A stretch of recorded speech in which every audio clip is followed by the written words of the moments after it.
Good afternoon, good evening, good morning, wherever you are in the world. This is, for many places, it's Thursday, the 22nd of February, and it's our bi-weekly user experience and design meeting for Backdrop CMS.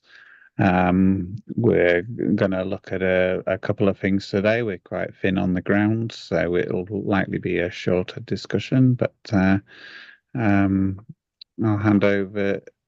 Sorry, I'm Martin Price. I'm a web developer in Northeast England, and with us we've got. So if we go to Izzy and then hand over to Tim. Hi, I'm Izzy. I'm a freelance developer in Vancouver, Canada, on the West Coast. Relatively new to Backdrop with 14, 15 years in Drupal and some in WordPress. Tim. Okay, my name is Tim Erickson. I'm St. Paul Tim on the internet. I'm here in Deerwood, Minnesota, and we have a beautiful, like 50-degree day in February when it's supposed to be like 12 degrees. So it's nice here. Very quickly, I just want to mention that we've been having some YouTube problems streaming and recording our issues. I got a note saying as I turned this on that it wasn't recording properly, but now I'm looking and it looks like there is a live stream happening. So I'm going to post a note in Zulip and see if anyone can verify that we are streaming.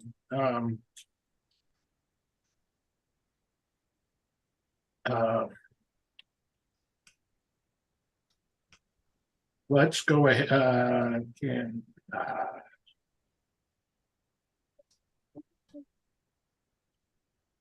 okay, enough of that.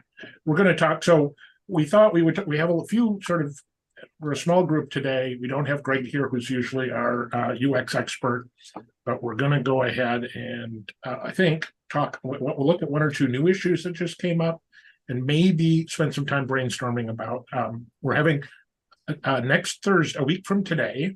Okay. So do the math whenever you're watching this, if you're watching on YouTube. About a week from today, we're having at the regular developer meeting, we're having a special discussion about, this is Leap Day. That's how you'll know. At least in the US and Europe, it'll still be Leap Day.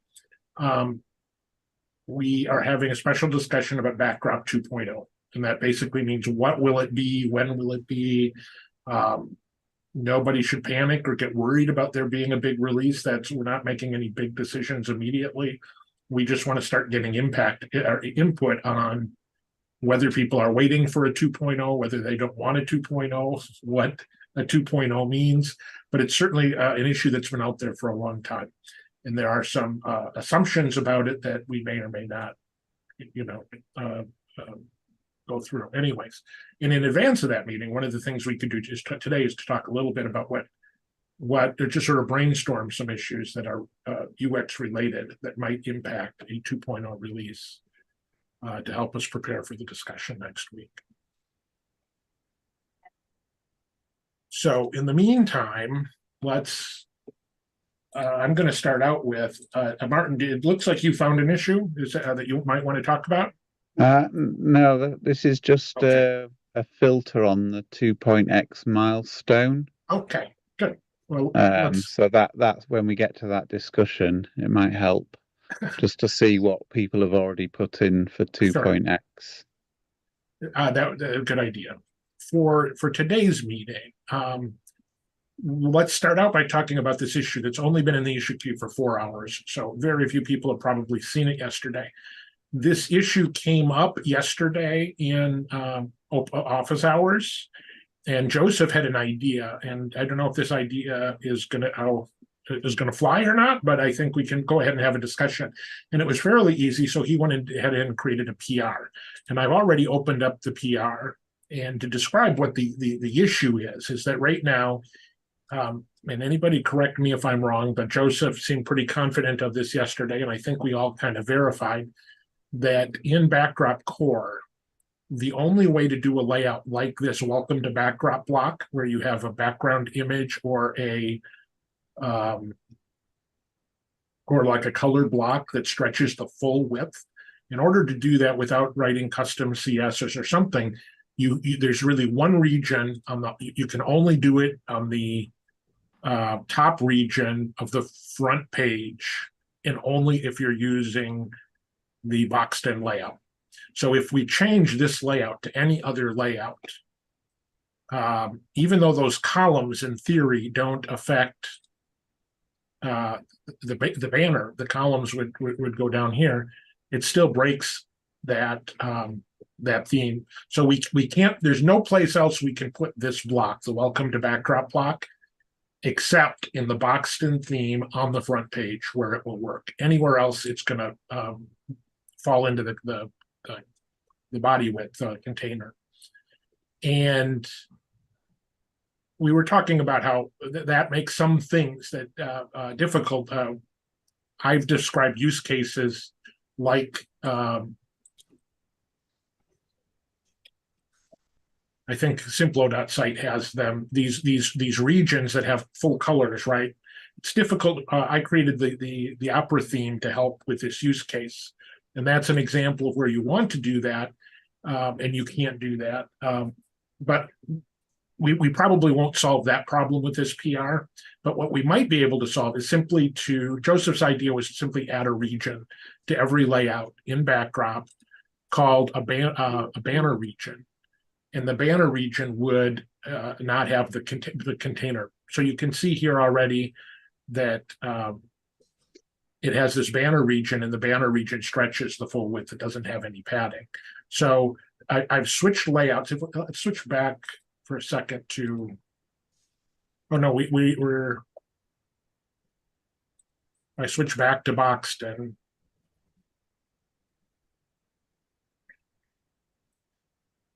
I'm sorry. I got confused, a little disoriented. Here we go. So we had switched to Moscow. If we go back to boxed-in, yeah, this all works. And now okay,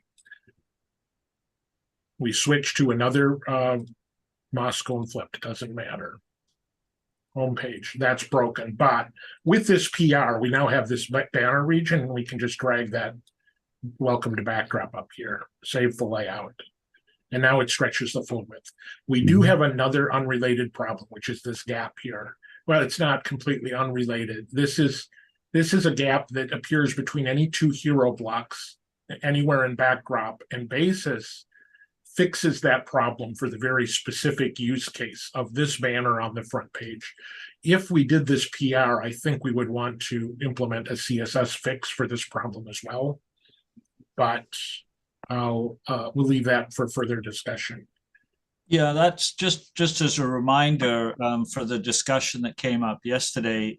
This is coming from the core layout.css that's adding those margins. So if people are looking for that to fix it on things they're doing, that's where they'll find it.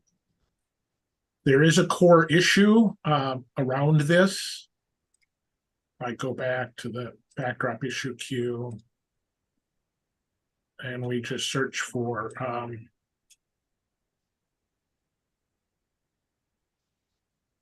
margin Queen hero blocks. I think that'll get us there.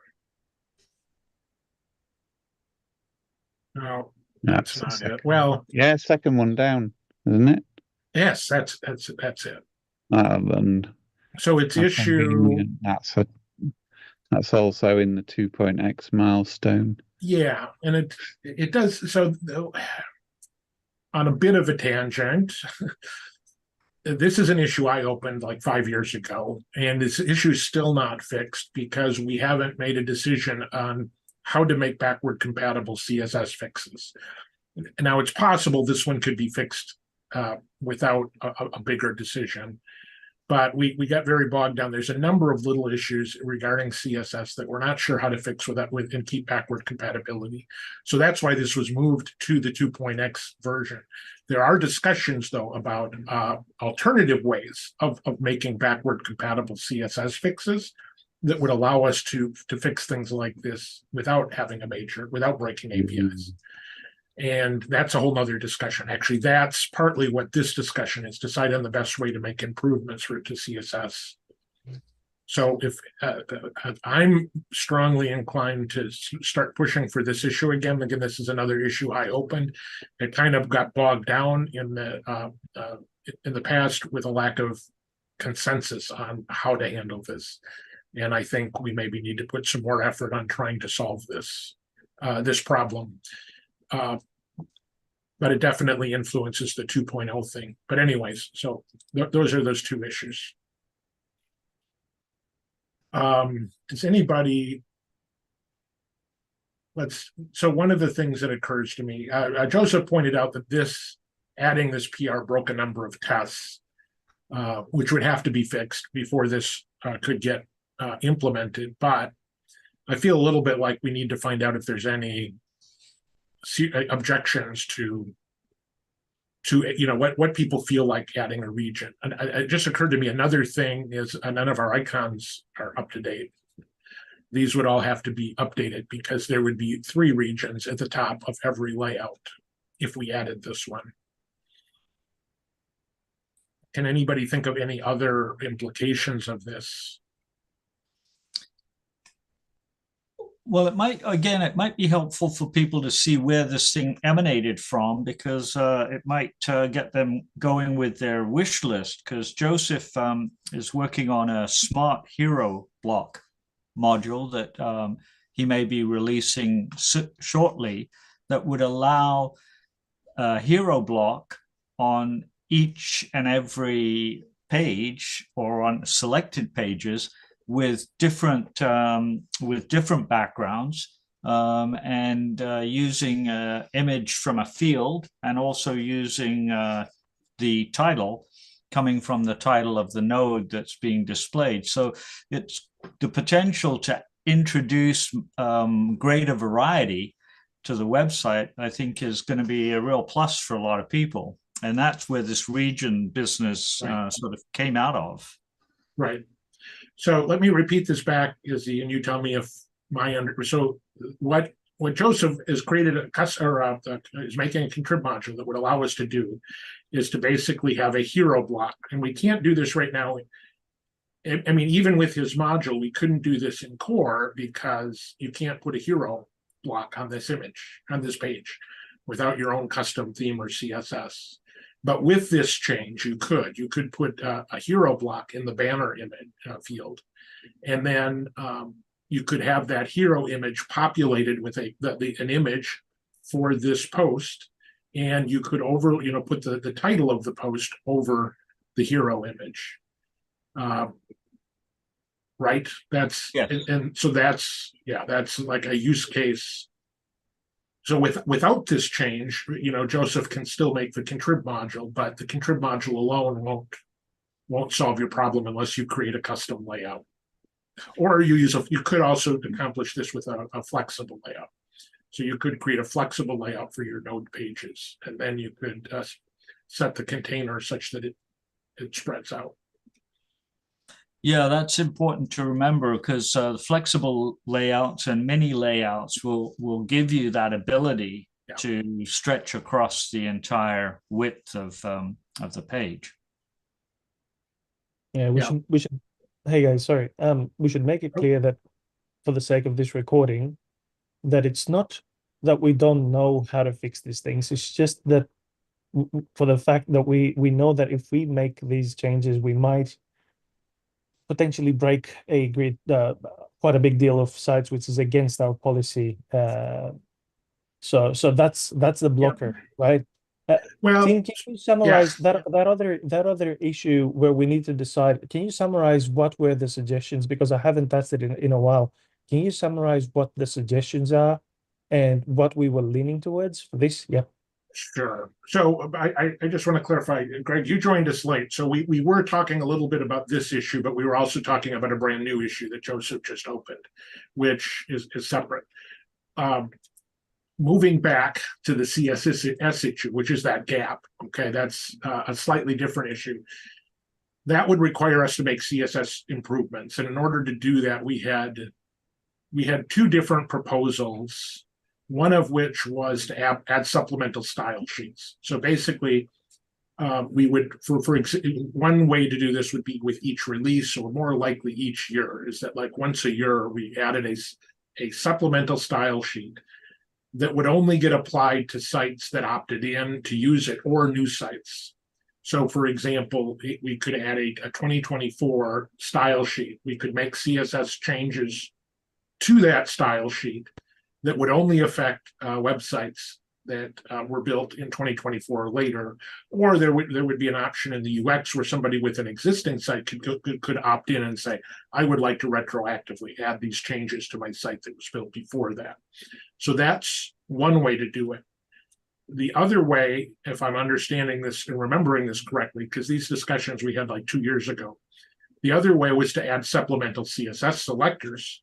So we didn't add supplemental style sheets, but instead we just added a selector at the top of the like body field for each year. So we would have like a 2024 CSS selector that would only be installed on new sites after 2024.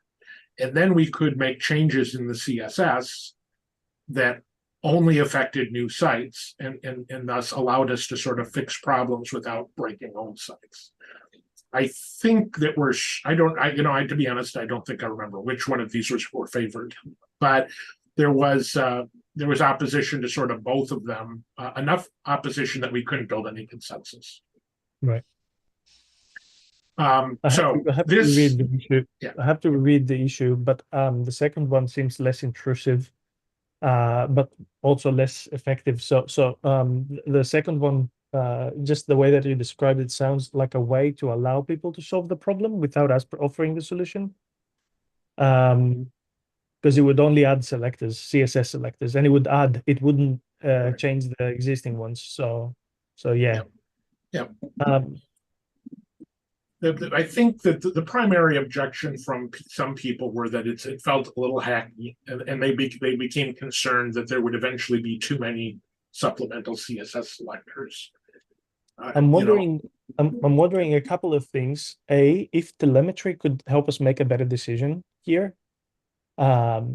Just if we could get more data on how many people are actually using, how many sites are actually using the things that we're trying to change, that would be one thing. And then if and again, off the top of my head and without having a fresh memory of all of these things, which I have to go and reread, it sounded to me that, I don't know, I'll need to think about it, but if we could do the opposite of the first option, because the first option basically introduces overhead.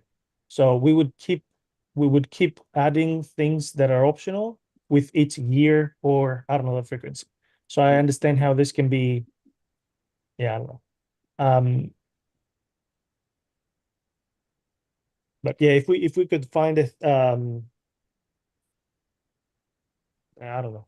I'll have to reread things, because I'm thinking if we could add things in a way that would still not affect older sites, but the burden of the overhead of getting away from the older solutions was on the old sites rather than the new sites.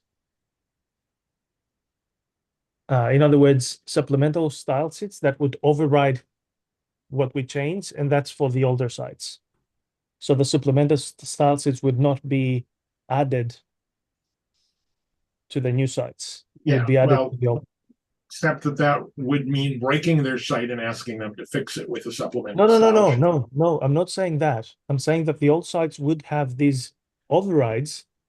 So basically, we fix it in the new, newly built sites, but we provide a sort of like a CSS that reverts those changes back to the old ones. I see. And these are active only on the old ones. Okay. So the overhead.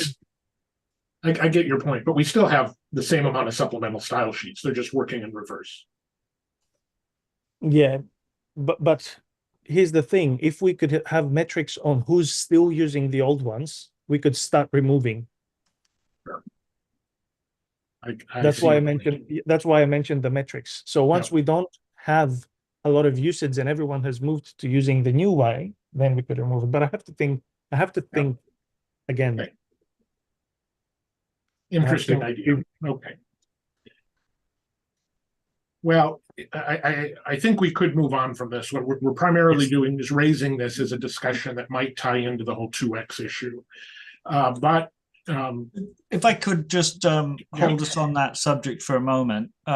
If I did put it in the chat, but if you look at issue 4095, it's not a very long issue, but down near the bottom there was a mention by Nate of this sibling CSS right there. Yeah. Right. And I mean, people might be able to weigh in on this kind of an approach. It's totally new to me, but it seems like it might be a way where you can introduce a change that isn't obscure, like having things in style sheets by date. It's a little bit hard to keep track of those kinds of things, but if it's approaching it like this, where you've got something that actually relates to the problem you're solving, and yet you're introducing a new sibling CSS selector that wouldn't exist in existing sites, this might be a way to be able to incrementally bring in changes. Right. If it's a doable thing. Right, Izzy, I would just interject and say, if something like this worked, there's nothing blocking this from being implemented, right? So, you're right. If we could do it this way, I think everybody would agree that would be preferable, and it would avoid the need of having the other discussion. I think one, until somebody tries this, I think we're not sure it would even work in this situation. And two, even if it works in this situation, we're not sure it would work in all the other situations. So, but if anybody is so motivated to figure out if there are ways that we can just add a little bit of CSS that doesn't break old sites and still fixes problems, that would be great. We're just lacking anybody having proposed concrete examples of that in the form of an actual PR that we can test. Yes, but this may be a good place for people who have that interest to kind of build on this idea and help move it forward. Yeah, I'm good with that. And again, if we could figure out a way to avoid either of these solutions and still not wait for 2.0, that would be great. So new ideas are always welcome. Greg, what you may or may not caught on to was what we were actually talking about when you arrived, was this idea that Joseph had yesterday, which was. No, I haven't. Did you get that? Okay. So did you have any thoughts on like why this might be a good or bad idea to add a region to all of our core? I suspect there's going to be a little bit of backlash, or that it's just making our templates too complicated. Right? Because I've seen a lot of sites sort of like, I consider this thing a common design pattern in many sites that I've seen. Right. Like I don't have statistics or numbers, but I've seen that it's common, and I've seen it being used in other places rather than just the front page, right? So I see it as a useful addition. If we can do it in a way that it doesn't break compatibility and it doesn't introduce too much complexity, I would not oppose it, and I'm not sure. And I'm sure that there wouldn't be a lot of opposition because it's a useful feature. But you might, if it introduces a lot of complexity, you might have the usual, is this better left for contrib thing argument. Yeah. So Joseph, we looked at the actual the template fly. This shouldn't be very complicated. It code-wise, all it does is it really there's sort of a conditional statement that comes after this. And so Joseph could add a region that does this here at the top of the page. But for example, my first objection to this was, I really want to be able to do this in the content region, okay, to add blocks like that. But this solution wouldn't help with that. And we can't, on first glance, we couldn't think of a way to use this solution that wouldn't be very complicated in the content region. It just so happens that the way the layouts are, it works much easier up here into the banner. So to me, this is like a partial solution. It's like better than what we currently have, but it's still not great. it's not a comprehensive solution to being able to add these kinds of blocks. So, But we you say that always have you're- flexible layouts as an option. Go ahead. yeah, sorry. So are you saying that you have use cases of adding something similar to the content region, or you would prefer if this could be done in any region? Well, the content region, I think in theory, I would like to be able to do this in any region. But the content region is where I have most commonly, it's like I want to create a front page with blocks like this, and I can't do it right now. And Joseph's change wouldn't help me unless I moved my content all up into the banner region, which in theory I could do. Yes. But it would be a little weird. I think you're also touching on something that might be a challenge for people coming from Drupal 7 to Backdrop, because it's not uncommon in Drupal 7 to be able to add a region because you're doing that within your theme. So when you're adapting to Backdrop with its layouts, these are the kinds of issues that might come up. And I think you've already given, Tim, a solution to that, but people might find that they're not familiar enough with it. And that is the use of flexible layouts, because not only in the banner area would that be an issue, but the other area that comes to my mind is down near the footer, where people might want to have a pre-footer.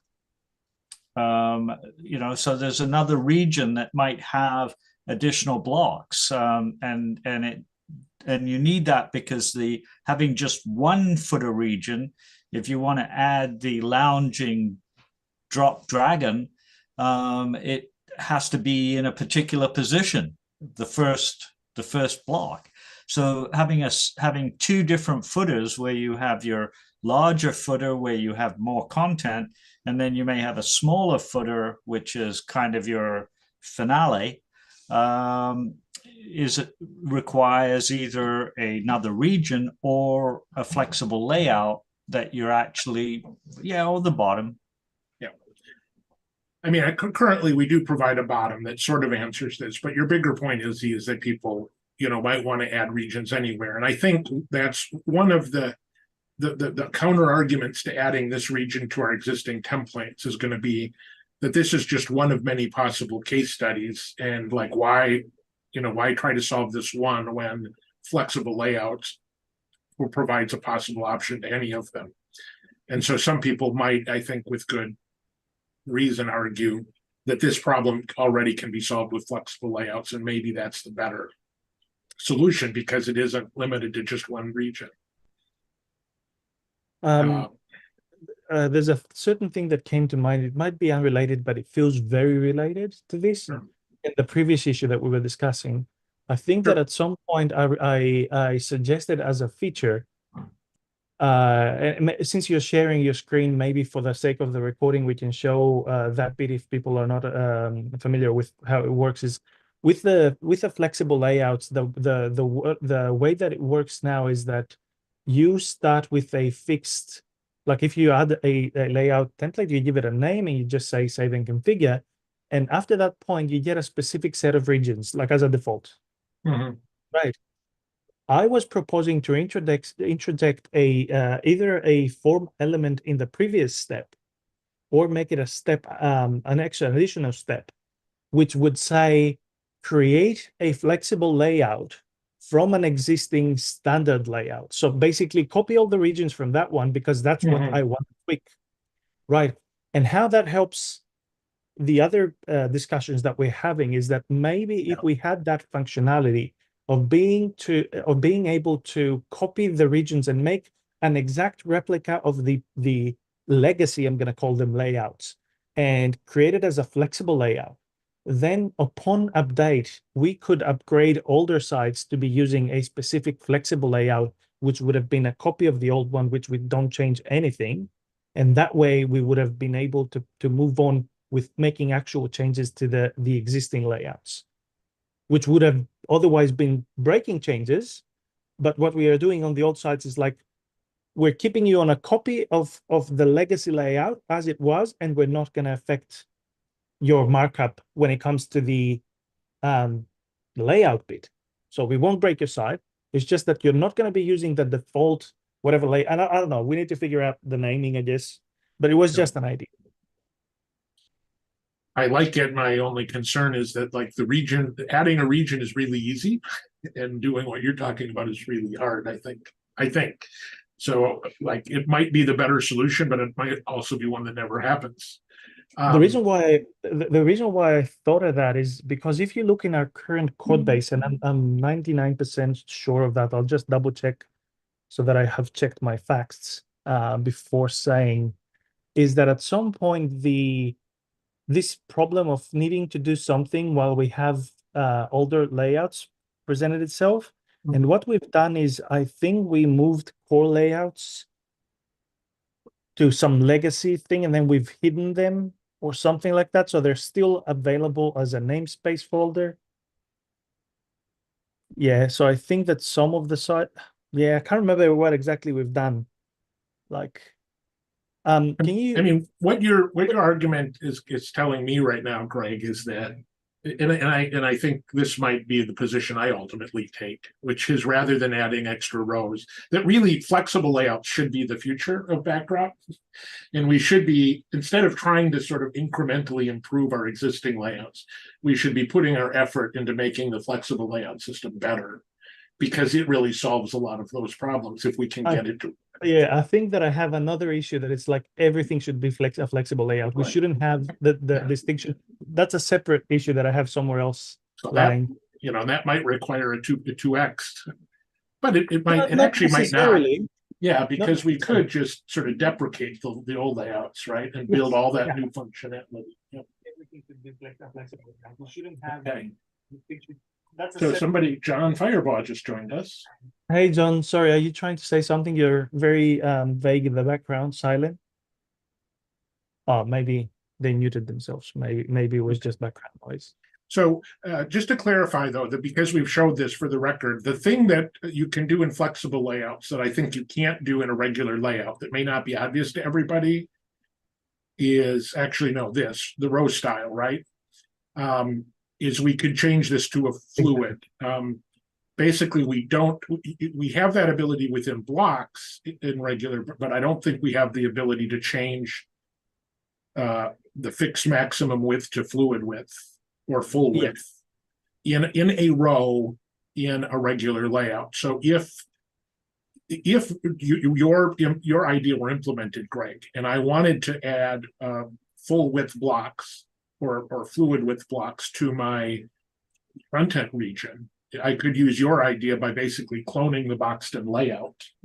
And then I would have, presumably that would give me this option within a region to change that where I currently can't. So I think that the suggestion was that everything becomes a flexible layout, and the existing current non-flexible layouts become a preset of this, which we keep for the old sites. Sure. Like in their actual implementations, but for the new sites, they just live as a preset. They don't exist like anything else, right? And this could be done, I think, in an update hook where we migrate the old layouts to flexible layouts, and then we stop calling them flexible even to begin with, right? Which was another thing. It solves another UX issue that we have. It would just be a layout builder inbuilt. Right. And that's it. I should say a layout template builder, I should say. Yeah. Okay. I like it. Okay. Well, so I love what Joseph suggested, but I'm not sure if I would come down in favor of it, just for the reasons we talked about. But I think I'd love to hear what other people think about it. This idea of adding a new region to core. So we have a few minutes. I don't know if we had any other issues. There was one. I think the second issue. This one doesn't have a PR yet. I don't know if you notice this, Greg, this is an old issue of yours that Laren just commented on today, revived. And I think he's just pointing out that Drupal has sort of added the ability to convert images into WebP into core. Yep. And that, he thinks that's, right now we have an image style that will do that. But we talked about that at last week's meeting and or last week's user group. And I think he's pushing that idea. But until we have a PR, I don't think there's too much to talk about there. Right. Are there other, Yeah, there's in one. preparation for next week, I was thinking, are there other 2.x type issues that we could get people thinking about? Or Not 2.x, but I searching for those flexible layout related issues. I stumbled across one which I don't think that I have. We have some feedback, and that's issue 6015.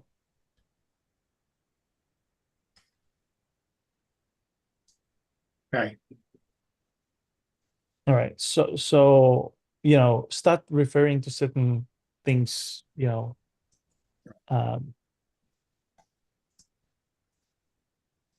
So I've already gotten some feedback from you, team, and Olaf and Kian Laluno. But maybe if the rest of the community took some time just to think about it and provide some feedback.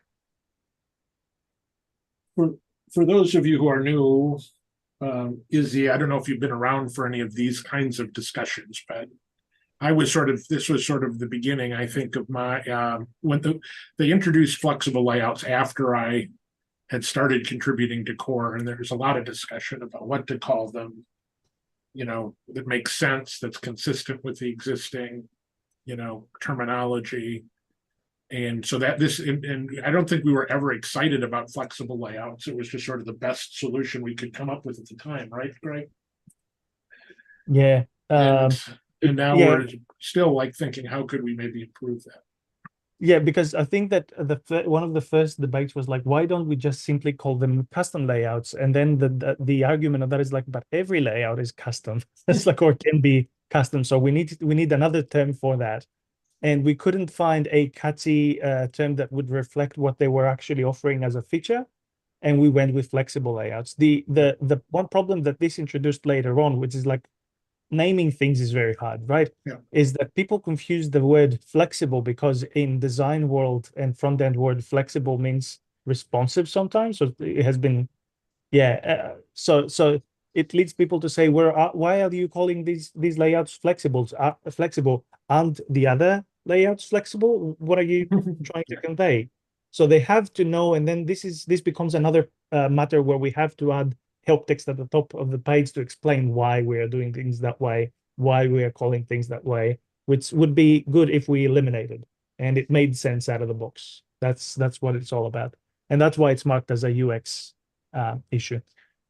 Well, coming at it fairly new, I think that it is important and helpful that it's called flexible layouts at the moment. You're right, flexible can mean all kinds of things, but it does help people who are new to Backdrop understand that there is something very different here with these layouts.